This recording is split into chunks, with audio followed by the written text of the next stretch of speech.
Hello, welcome to the Royal Road School of Carmelite Prayer.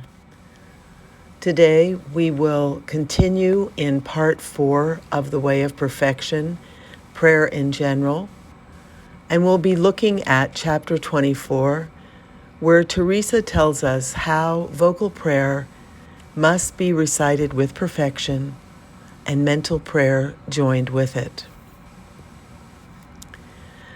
So let us once again speak to those souls who cannot recollect or tie their minds down in mental prayer or engage in reflection. In fact, many persons are terrified by the term mental prayer or contemplation. Not everybody walks by the same path. So, how should you pray vocally? Well, it's only right that you should understand what you're saying. I will only speak of those prayers we are obliged as Christians to recite, such as the Our Father and the Hail Mary. What I would like us to do, daughters, is to refuse to be satisfied with merely pronouncing the words.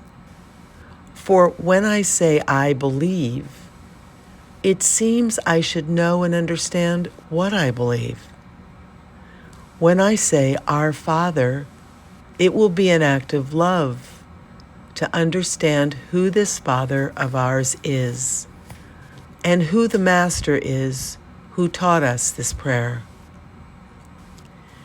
God never allows us to forget the Master who taught us this prayer with so much love and a desire that it benefit us.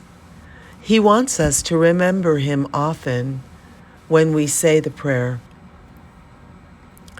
Regarding vocal prayer, His Majesty teaches that it is to be recited in solitude.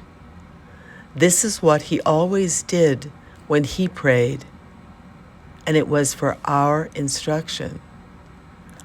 One cannot speak simultaneously to God and to the world.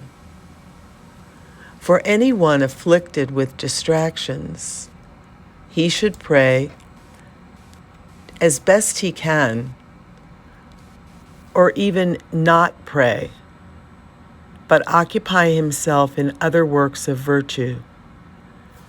For those who understand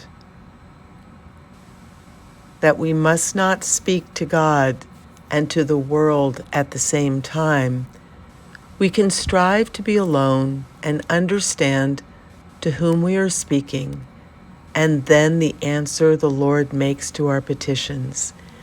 Even though we do not hear him, he speaks well to the heart when we beseech him from the heart.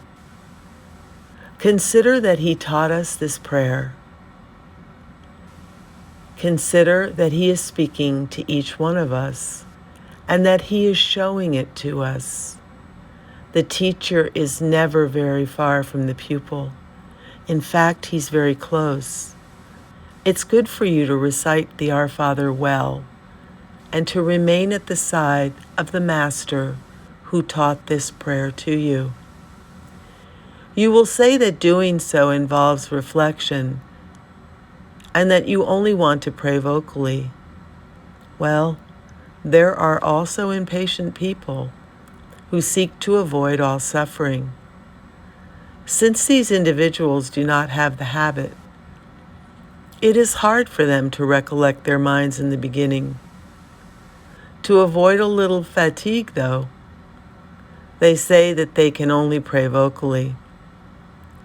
You are right in saying that vocal prayer is now, in fact, mental prayer. But I don't know how vocal prayer can be separated from mental prayer if vocal prayer is to be recited well with an understanding to whom we are speaking. It's even an obligation to pray with attention. The best remedy is to strive to center the mind upon the one to whom the words are being addressed.